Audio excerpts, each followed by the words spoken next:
ഇന്ന് വയനാട് ജില്ലയിൽ സംവദിക്കാം പുതുയുഗത്തിനായി എന്ന പുതുയുഗ യാത്രയുടെ ഭാഗമായി നടക്കുന്ന ആ ഇന്ററാക്ഷൻ ഇന്ന് പൂർത്തിയായി. ഏകദേശം 30 മുതൽ 40ഓളം വരുന്ന വിവിധ സെക്ടറുകളിൽ നിന്നുള്ള ആളുകളാണ് ഇവിടെ അവരുടെ പ്രശ്നങ്ങൾ അവതരിപ്പിച്ചത്. കാർഷിക മേഖലയിലെ പ്രശ്നങ്ങൾ, വന്യജീവി ആക്രമണങ്ങൾ, മുണ്ടകൈ ചൂരൽമലയിലെ പ്രശ്നങ്ങൾ, രാത്രിയാത്രാ വിഷയങ്ങൾ, ഹൈവേയുടെയും അതുപോലെ റോഡുകളുടെയും റെയിലിന്റെയും ഒക്കെ യാത്രാ പ്രശ്നങ്ങൾ, മെഡിക്കൽ കോളേജിന്റെ വിഷയം ഉൾപ്പെടെയുള്ള നിരവധി വിഷയങ്ങൾ അവതരിപ്പിക്കപ്പെട്ടു. മുണ്ടകൈ ചൂരൽമലയിൽ ദുരന്തബാധിതരായ ആളുകളുടെ ദുരിതം ഇപ്പോഴും തുടരുകയാണ്. ആ സ്ഥലത്തേക്ക് അവിടെ ആരും താമസമില്ല. അവർക്ക് കൃഷിസ്ഥലമുണ്ട്. ആ കൃഷിസ്ഥലത്തേക്ക് പോലും അവർക്ക് പോകാൻ വേണ്ടിയിട്ടുള്ള റോഡുകളും പാലങ്ങളും പോലും ഇതുവരെ നിർമ്മിച്ചിട്ടില്ല. അവർക്ക് പലർക്കും ഈ ലിസ്റ്റ് തയ്യാറാക്കിയതിൽ അർഹരായ ആളുകൾ ധാരാളം പേർ പുറത്തുപോയിട്ടുണ്ട്. മാത്രമല്ല പലർക്കും തുടർ ചികിത്സാ സഹായം അവർക്ക് കിട്ടുന്നില്ല. അവർക്ക് ഈ മൈക്രോ പദ്ധതികളിൽ അവർ പലരും ഇല്ല. അവിടെ ബിൽഡിംഗ് നഷ്ടപ്പെട്ട ആളുകൾക്കും കച്ചവടക്കാർക്കും നഷ്ടപരിഹാരം കൊടുത്തിട്ടില്ല. ഇപ്പൊ ഗവൺമെന്റിന്റെ കയ്യിൽ ഏകദേശം 1684 കോടി രൂപയുണ്ട്.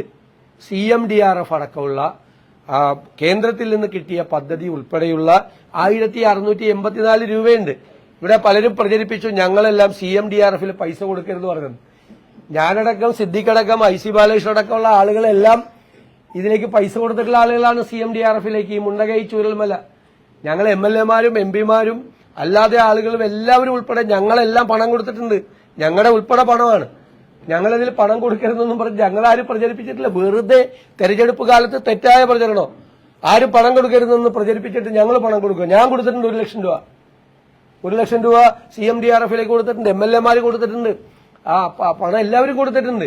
എല്ലാവരുടെയും കൂടി നാട്ടുകാർ ഈ പാവപ്പെട്ട മനുഷ്യരെ സഹായിക്കാൻ വേണ്ടി കൊടുത്ത പണമാണ്. ആ പണം ചെലവഴിക്കുന്നില്ല. അത് അവിടെ കിടക്കുകയാണ്. അവർക്ക് അർഹതപ്പെട്ട ആളുകളെ സഹായിക്കാൻ വേണ്ടി എന്തുകൊണ്ട് ആ പണം ചെലവഴിക്കുന്നില്ല? അതാണ് നമ്മളുടെ ഏറ്റവും പ്രധാനപ്പെട്ട ചോദ്യം. വന്യജീവി സംഘർഷത്തിൽ നിന്ന് ഈ പാവപ്പെട്ട മനുഷ്യരെ രക്ഷിക്കാൻ ചെറുവിരലനക്കുന്നില്ല ഗവൺമെന്റ്. ഒരു നടപടിയും സ്വീകരിക്കുന്നില്ല. പരമ്പരാഗതമായി ചെയ്തു പോരുന്ന സംവിധാനങ്ങൾക്കൊന്നും അലോക്കേഷൻ ഇല്ല, പൈസയില്ല. നിസ്സഹായരായി നിസ്സംഗരായി ഇരിക്കുകയാണ്. ഒന്നും ചെയ്യാൻ പറ്റാതിരിക്കുകയാണ്. പണമില്ല. പുതിയ സങ്കേതങ്ങളെക്കുറിച്ച് ആലോചിക്കുന്നില്ല. കാർഷിക മേഖലയിൽ നെൽ കാർഷിക മേഖല, റബ്ബർ കാർഷിക മേഖല ഉൾപ്പെടെയുള്ള എല്ലാ മേഖലകളിലും ആകെ പ്രയാസത്തിലാണ്. അതൊന്നും അഡ്രസ് ചെയ്യാനുള്ള ഒരു സംവിധാനവും ഗവൺമെന്റിന്റെ ഭാഗത്ത് നിന്ന് ഉണ്ടാകുന്നില്ല എന്നത് സങ്കടകരമാണ്. ബ്രഹ്മഗിരിയിലെ തട്ടിപ്പ്, ആ തട്ടിപ്പിലെ നിക്ഷേപകർക്ക് അവരെ രക്ഷിക്കാൻ വേണ്ടിയിട്ടുള്ള, അവരെ സംരക്ഷിക്കാൻ വേണ്ടിയിട്ടുള്ള, അവരുടെ പണം തിരിച്ചു കൊടുക്കാൻ വേണ്ടിയിട്ടുള്ള ഒരു നടപടിയും സർക്കാരും തട്ടിപ്പിന് നേതൃത്വം കൊടുത്ത CPM-ഉം സ്വീകരിക്കുന്നില്ല എന്നത് വളരെ സങ്കടകരമായ ഒരു കാര്യമാണ്. അതുപോലെ ഈ ജില്ലയെ മെഡിക്കൽ കോളേജ്, സാധാരണ ഞാൻ നിയമസഭയിൽ പറഞ്ഞ ഈ മെഡിക്കൽ കോളേജിന്റെ കാര്യം, സാധാരണ മെഡിക്കൽ കോളേജിൽ നിന്ന് റെഫറൻസ് കൊടുക്കുന്നത് ജില്ലാ ആശുപത്രിയിലും താലൂക്ക് ആശുപത്രിയിലും ചെല്ലുന്ന രോഗികൾക്കാണ് മെഡിക്കൽ കോളേജിലേക്ക് റെഫറൻസ് കൊടുക്കുന്നത്. ഇവിടെ മെഡിക്കൽ കോളേജിൽ വന്നാൽ അവരെ ജില്ലാ ആശുപത്രിയിലേക്കും കോഴിക്കോട് മെഡിക്കൽ കോളേജിലേക്കും റിവേഴ്സ് റെഫറൻസ് ആണ് ഇവിടെ. അത്രമാത്രം ഒരു എക്സ്റേ യൂണിറ്റ് പോലും ഇല്ല, കാത്ത് ലാബില്ല, ഒരു സൗകര്യങ്ങളും ഇല്ലാത്തൊരു മെഡിക്കൽ കോളേജ്. ആരോഗ്യരംഗം വെന്റിലേറ്ററിലാണ് എന്ന ഞങ്ങളുടെ ആക്ഷേപം ശരിവയ്ക്കുന്ന തരത്തിലാണ് വയനാടിലെ ചികിത്സാ സൗകര്യങ്ങൾ എന്ന് പ്രത്യേകം പറയുന്നു. വയനാട് യഥാർത്ഥത്തിൽ ഒരു സസ്റ്റൈനബിൾ ടൂറിസം സംവിധാനമാണ് വേണ്ടത്. ഒരു വശത്ത് ഒരു കാർഷിക ജില്ല എന്നുള്ള നിലയിൽ വയനാടിനെ പൂർണ്ണമായി സംരക്ഷിക്കുകയും അതിനോട് സമാന്തരമായിട്ടുള്ള ഒരു സസ്റ്റൈനബിൾ ടൂറിസം ഡെവലപ്പ് ചെയ്ത് കൊണ്ടുവരും വേണം. എന്തായാലും ഞങ്ങൾ വിവിധ വിഭാഗങ്ങളുമായിട്ടുള്ള ആളുകളുമായി നിരന്തരമായി സമ്പർക്കത്തിലും സംസാരിച്ച് കഴിഞ്ഞതിനു ശേഷം സമഗ്രമായ ഒരു വയനാട് ഡോക്യുമെന്റ് UDF തയ്യാറാക്കും. അത് സമയബന്ധിതമായി വയനാടിലെ പ്രശ്നങ്ങൾ പരിഹരിക്കാൻ വേണ്ടിയിട്ടുള്ള ഒരു പ്രഖ്യാപനവും ഈ പുതുയുഗ യാത്രയുടെ സമാപനത്തിന് മുൻപായി തന്നെ ഉണ്ടാകും എന്നുകൂടി ഞാൻ വളരെ സന്തോഷത്തോടുകൂടി അറിയിക്കാൻ ആഗ്രഹിക്കുന്നു. ഇത് ലോക്കൽ ബോഡി തെരഞ്ഞെടുപ്പിന് മുൻപ് തന്നെ ഞങ്ങളൊരു കാര്യം പറഞ്ഞു. ഞങ്ങളൊരു കോൺഫെഡറേഷൻ ഓഫ് പൊളിറ്റിക്കൽ പാർട്ടീസ് മാത്രമല്ല, ഒരു ബ്രോഡർ പൊളിറ്റിക്കൽ പ്ലാറ്റ്ഫോമാണ്. ആ ബ്രോഡർ പൊളിറ്റിക്കൽ പ്ലാറ്റ്ഫോമിൽ ഇടതുപക്ഷ സഹയാത്രികരായിട്ടുള്ള ആളുകളും നല്ല കമ്മ്യൂണിസ്റ്റുകാരും വരെ സഹകരിക്കും ഇപ്രാവശ്യം. കേരളത്തിലെ ഞങ്ങൾ വെറുതെ അല്ല പറഞ്ഞത്, നല്ല കമ്മ്യൂണിസ്റ്റുകാരെ കണ്ട ചിരിച്ചോളാൻ ഞങ്ങളുടെ പാർട്ടി പ്രവർത്തകരോട് UDF പ്രവർത്തകരോട് ഞങ്ങൾ പറഞ്ഞത് അവർ ഞങ്ങൾക്ക് വോട്ട് ചെയ്യുമെന്നുള്ള പ്രതീക്ഷയിലാണ്. ഇടതുപക്ഷ സഹയാത്രികരെ കണ്ടാൽ, കാരണം അവർ നല്ല മനുഷ്യരാണ്, അവർ 3-4 പതിറ്റാണ്ടുകളായി ഇടതുപക്ഷം വന്നാൽ നല്ലത് വരും കേരളത്തിനൊരു മാറ്റമുണ്ടാകും എന്നുള്ള ശുഭപ്രതീക്ഷയിൽ നടന്ന ആളുകളാണ്. ഇന്ന് ഞങ്ങളെക്കാൾ കൂടുതൽ ഇവർ അധികാരത്തിൽ നിന്ന് താഴെ ഇറങ്ങണം എന്ന് ആഗ്രഹിക്കുന്നത് ഉത്തമരായ കമ്മ്യൂണിസ്റ്റുകാരും, കുഞ്ഞികൃഷ്ണയൊക്കെ പോലുള്ള ഉത്തമരായ കമ്മ്യൂണിസ്റ്റുകാരും, അതുപോലെ ഇടതുപക്ഷത്തെക്കുറിച്ച് സ്വപ്നം കണ്ടു നടന്ന ഇടതുപക്ഷ സഹയാത്രികരുമാണ്. കവി സച്ചിദാനന്ദൻ അദ്ദേഹത്തിന്റെ അഭിപ്രായങ്ങൾ പല സമയത്തും തുറന്നു പറയാൻ ധൈര്യം കാട്ടിയിട്ടുള്ള ഒരു സാംസ്കാരിക പ്രവർത്തകനാണ്. അപ്പൊ സാറ ടീച്ചർ പറഞ്ഞല്ലോ ഇന്നലെ, പിണറായി 3 ഒരിക്കലും സംഭവിക്കരുതെന്നാണ് പറഞ്ഞത്. ഒരിക്കലും സംഭവിക്കരുത്, തുടർഭരണം സംഭവിക്കരുത്. കേരളത്തിലെ ജനങ്ങളുടെ മനസ്സിന്റെ പ്രതിഫലനമാണ് സാംസ്കാരിക പ്രവർത്തകരിലൂടെ പുറത്തു വന്നിരിക്കുന്നത്. കാരണം പിണറായി 3 എന്ന് പറഞ്ഞാൽ ജനങ്ങൾ തലയിൽ കൈവയ്ക്കുകയാണ്. ഇത് 3ാമത് വീണ്ടും വന്നു കഴിഞ്ഞാൽ കേരളത്തിന്റെ സ്ഥിതി എന്താകും എന്ന് സാമാന്യ യുക്തിയുള്ള എല്ലാവരും ആലോചിക്കുന്നു. അപ്പോ സാംസ്കാരിക പ്രവർത്തകരും ഇടതുപക്ഷ സഹയാത്രികരായിരുന്ന ആളുകളും എല്ലാവരും ഒരു ഭരണ തുടർച്ച ഉണ്ടാകരുത്, ഒരു ഭരണമാറ്റം ഉണ്ടാകണം എന്ന് ആഗ്രഹിക്കുന്നു. അതാണ്, അതിനെ അസഹിഷ്ണുതയോടുകൂടിയാണ് ഇവർ നോക്കിക്കാണുന്നത്. എന്തെല്ലാം പ്രസ്താവനകളാണ് അതിനെതിരായിട്ടും മോശമായിട്ട് അവരെക്കുറിച്ചൊക്കെ പറഞ്ഞിരിക്കുന്നത്. അവർക്കൊക്കെ അഭിപ്രായം പറയാനുള്ള സ്വാതന്ത്ര്യമുണ്ട്. ഇപ്പൊ എന്നെ ചിലർ വിമർശിച്ചപ്പോൾ എന്താ പറയുക, അവർക്ക് വിമർശിക്കാനുള്ള സ്വാതന്ത്ര്യമുണ്ട്. നമ്മളെന്തിനാ അസഹിഷ്ണുത കാട്ടുന്നത്? പൊതുരംഗത്ത് നിൽക്കുന്ന ആളുകളെ വിമർശിക്കപ്പെടും. ഇതിപ്പോ പിണറായി ഭരണകൂടമാണ് വിമർശിക്കപ്പെടുന്നത്, അവരുടെ നയസമീപനങ്ങളാണ് വിമർശിക്കപ്പെടുന്നത്. തീവ്ര വലതുപക്ഷ സമീപനമാണ്. അതാണ് ഇത്രയും സാംസ്കാരിക പ്രവർത്തകരെയും ഇടതുപക്ഷ സഹയാത്രികരെയും നിരാശരാക്കിയത്. അതാണ് തീവ്ര വലതുപക്ഷ രീതിയിലാണ് പിണറായി സർക്കാർ മുന്നോട്ട് പോകുന്നത്. അല്ല, അന്ന് അവിടുത്തെ അല്ല ഇതിന്റെ അകത്ത് വളരെ വളരെ കൃത്യമായിട്ടുള്ള ഒരു കാര്യം ഞാൻ പറയട്ടെ. ഞങ്ങൾ ബത്തേരി ക്യാമ്പ് അറിയാലോ, പ്രധാനപ്പെട്ട ഒരു ക്യാമ്പാണ്. ആ ക്യാമ്പ് നടക്കുന്നതിന്റെ രാവിലെയാണ് എന്നെ CBIക്ക് വിടും എന്റെ കേസ് എന്ന് പറഞ്ഞൊരു വാർത്ത വന്നത്. അപ്പൊ ബത്തേരി ക്യാമ്പിന്റെ ശ്രദ്ധ മുഴുവൻ നമ്മളതിന് മറുപടിയും പറഞ്ഞു. ആ രീതിയിൽ പോയി. നമ്മുടെ ജാഥ യാത്ര തുടങ്ങിയതിന്റെ പിറ്റേ ദിവസമാണ് ശ്രീ അടൂർ പ്രകാശിന്റെ മൊഴിയെടുത്ത്. അതൊരു വാർത്തയാണല്ലോ. മൊഴിയെടുത്തതിൽ ഒരു വിരോധമില്ല, ചോദ്യം ചെയ്തതൊന്നുമല്ല, അദ്ദേഹത്തിന്റെ മൊഴിയെടുത്താണ്. അത് എന്താ കാര്യം? അദ്ദേഹത്തിന്റെ ഫോട്ടോ ഉണ്ണികൃഷ്ണൻ പോറ്റിയുടെ കൂടെ കണ്ടു. ഞാൻ വളരെ ലളിതമായൊരു ചോദ്യം ചോദിച്ചു. ഉണ്ണികൃഷ്ണൻ പോറ്റിയുടെ കൂടെ പിണറായി വിജയന്റെ പടമുണ്ട്. അടൂർ പ്രകാശിന്റെ മൊഴിയെടുക്കുകയാണെങ്കിൽ പിണറായി വിജയന്റെ മൊഴിയെടുക്കണം. എന്താ സംശയം? അതായത് ഇയാൾ കള്ളനാണ്, കൊള്ളക്കാരനാണ് എന്ന് അറിയുന്നതിന് മുമ്പുള്ള ചിത്രമാണ്. അയാൾ എത്രയോ ആളുകളുടെ കൂടെ ചിത്രം എടുത്തതാണ്. ഇദ്ദേഹം MP ആയിരിക്കുന്ന നാട്ടിലെ ആളാണ് അദ്ദേഹം. നമ്മുടെ നാട്ടില് ഞാൻ ജനപ്രതിനിധിയായിരിക്കുന്ന എന്റെ പറവൂരിൽ വന്ന് എത്ര പേര് എന്റെ കൂടെ പടം എടുത്തതാണ്. നാളെ അവനെ ഏതെങ്കിലും മോഷണക്കേസിലോ കള്ളക്കേസിലോ പ്രതിയായ എന്റെ തോളെ നിന്ന് കൈയിട്ട് ചിരിച്ചുകൊണ്ടിരിക്കുന്ന പടം വന്നിട്ട് എന്താ കാര്യം? ഫോട്ടോ ഉള്ളതിന്റെ പേരിലാണ് അടൂർ പ്രകാശിന്റെ മൊഴിയെടുത്തതെങ്കിൽ പിണറായി വിജയന്റെ മൊഴിയും കൂടി എടുക്കണം. എന്താണ് ഈ ഉണ്ണികൃഷ്ണൻ പോറ്റിയായിട്ടുള്ള ബന്ധമെന്ന്. ഇനി എന്നിട്ട് 2017 കാര്യം, ഒരു കാര്യം കൂടി ഞാൻ പറയാം. കടകംപള്ളി സുരേന്ദ്രനെ ചോദ്യം ചെയ്തു, മൊഴിയെടുത്ത്, എന്തായിക്കോട്ടെ ചെയ്തല്ലോ. നിങ്ങൾ പോലും അറിഞ്ഞില്ല, 4 ദിവസം കഴിഞ്ഞിട്ടാണ് അറിഞ്ഞത്. ഒരാളും വിവരം അറിഞ്ഞില്ല. അടൂർ പ്രകാശിന്റെ മൊഴിയെടുത്തപ്പോ അപ്പ ചോർത്തി കൊടുത്തല്ലോ. SITയിൽ ആരാ ഉള്ളത്? SITയിൽ എല്ലാവരെയും കുറിച്ചല്ല, SITയിൽ CPMന്റെ ഏജന്റുമാരുണ്ട്, സർക്കാരിന്റെ മുഖ്യമന്ത്രിയുടെ ഓഫീസിന്റെ ഏജന്റുമാരുണ്ട്.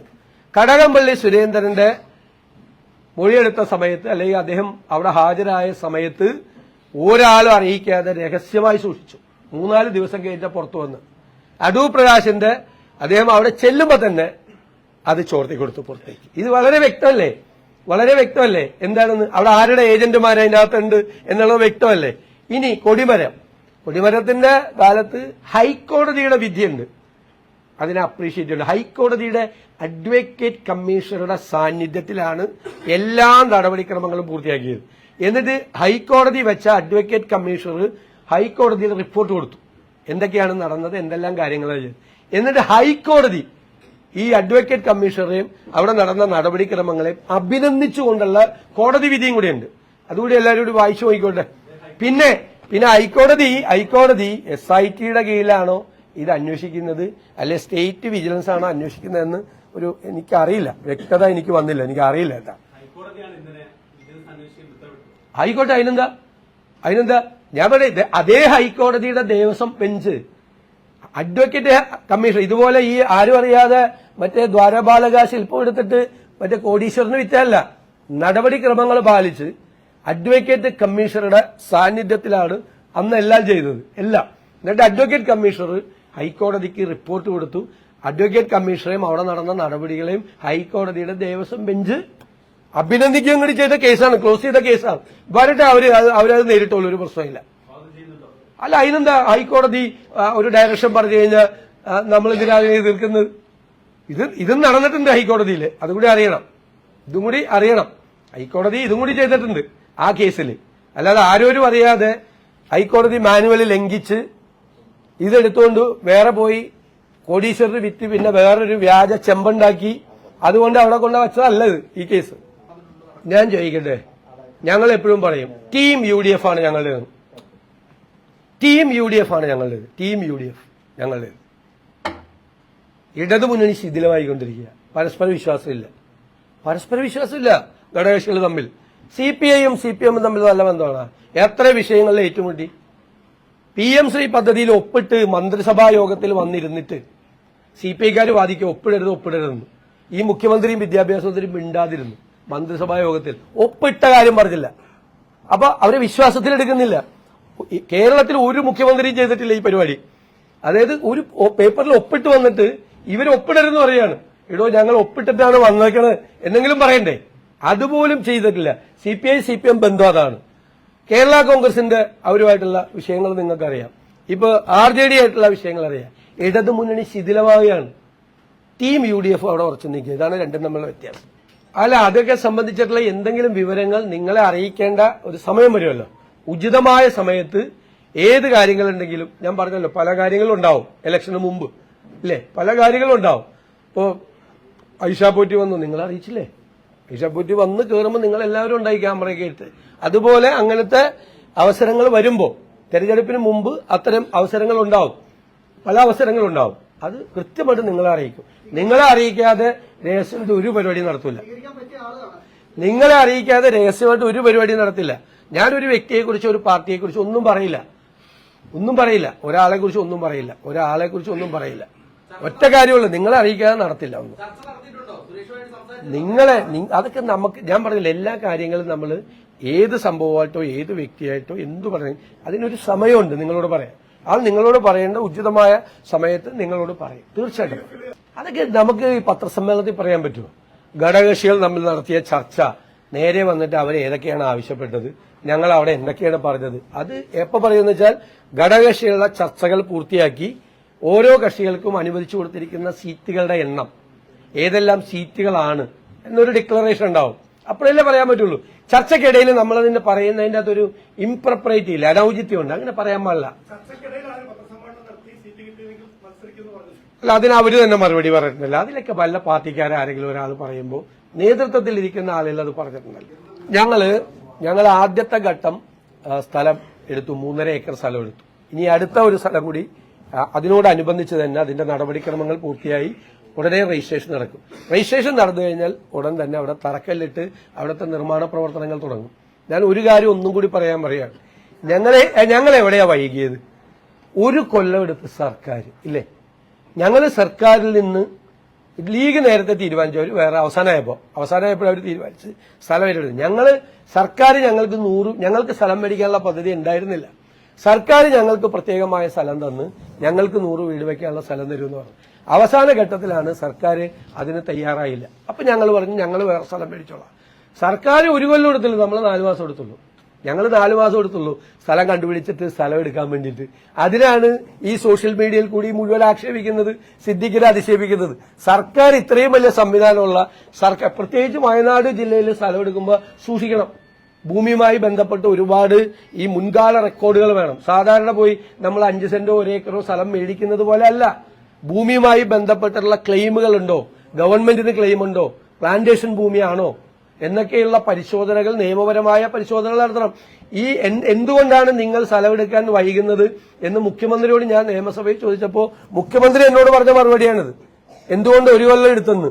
ഗവൺമെന്റിന് 1 കൊല്ലം എടുക്കാം, കോൺഗ്രസിന് 4 മാസം എടുക്കാൻ പറ്റില്ല. ഞങ്ങൾ വാങ്ങിച്ചു കഴിഞ്ഞു, ഞങ്ങളോട് സ്ഥലവും നിർമ്മിക്കും. പിന്നെ 100 വീടിന്റെ പൈസ കർണാടക ഗവൺമെന്റ് കൊടുത്തല്ലോ ആര് പറഞ്ഞു? അത് നിങ്ങളുടെ കണക്കാണ്. 20 ലക്ഷം രൂപയ്ക്ക് വീട് വെക്കാൻ വേണ്ടിയിട്ടാണ് 20 പൈസ കൊടുത്തത്. 20 കോടി കൊടുത്തത്.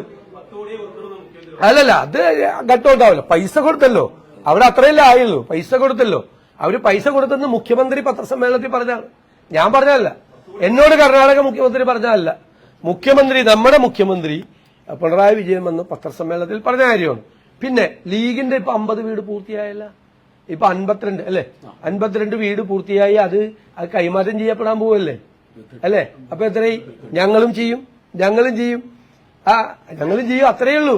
അപ്പൊ ഇതിന് വ്യാപകമായ പ്രചരണം. സർക്കാർ 1642 കോടി രൂപ മുണ്ടകൈ ചൂരൽമല നിവാസികൾക്ക് സഹായിക്കാൻ വേണ്ടി മേടിച്ച് പൈസ വെച്ചിട്ട് ചികിത്സയ്ക്ക് പോലും കാശ് കൊടുക്കുന്നില്ല. ഒരു റോഡ് പോലും അങ്ങോട്ട് പണിത് കൊടുക്കുന്നില്ല. ഒരു പാലം പോലും അവിടെ പണിയുന്നില്ല. മനസ്സിലായ? ഈ പാവങ്ങളെ ദ്രോഹിക്കുകയാണ്. അവരുടെ പേരിൽ പണം മേടിച്ച് കയ്യിൽ വെച്ചിട്ട് ഒരു കാര്യം അവർക്ക് വേണ്ടി ചെയ്തു കൊടുക്കുന്നില്ല. അതാണ് പ്രശ്നം. മര്യാദക്കുള്ള ഒരു ലിസ്റ്റ്, ഒരു 3 വാർഡിൽ ദുരന്തം ഉണ്ടായപ്പോൾ അതിന്റെ ദുരന്ത ബാധിതർ ആരാണെന്ന് കറക്റ്റ് ലിസ്റ്റ് ഉണ്ടാക്കാൻ പോലും കപ്പാസിറ്റി ഇല്ലാത്ത ഒരു ഗവൺമെന്റാണ്, ഒരു കോമ്പിറ്റൻസ് ഇല്ലാത്ത ഒരു ഗവൺമെന്റാണ്. 4 മന്ത്രിമാരെ വെച്ച് അവര് വന്ന ആദ്യത്തെ ദിവസം കുറെ നാടകം നടത്തി പോയിട്ട് പിന്നെ കണ്ടിട്ടുണ്ട്. ഇങ്ങോട്ട് വരാറുണ്ടാ? അതെങ്ങനെയാ ചെയ്യുന്നത്? സർക്കാരിന്റെ എല്ലാ നടപടിക്രമങ്ങളും പൂർത്തിയാക്കി എങ്ങനെ? സർക്കാരിന്റെ തീർന്നിട്ടൊന്നുമില്ലല്ലോ. അതിന്റെ ഒപ്പം അങ്ങനെ പണി തുടങ്ങും. വീട് ഇപ്പൊ ഇതും കൂടി ഉടനെ തന്നെ രജിസ്ട്രേഷൻ നടത്തി കഴിഞ്ഞാൽ അതിന്റെ അടുത്തുള്ള ഭൂമിയും കൂടി എന്തായാലും ഈ ഭൂമി മേടിക്കണം ഞങ്ങളുടെ ഓഫീസ് പണിയാനല്ലോ, വീട് വയ്ക്കാനാണല്ലോ. ആ വീടിന്റെ നിർമ്മാണ പ്രവർത്തനം ഉടനെ തന്നെ ആരംഭിക്കും.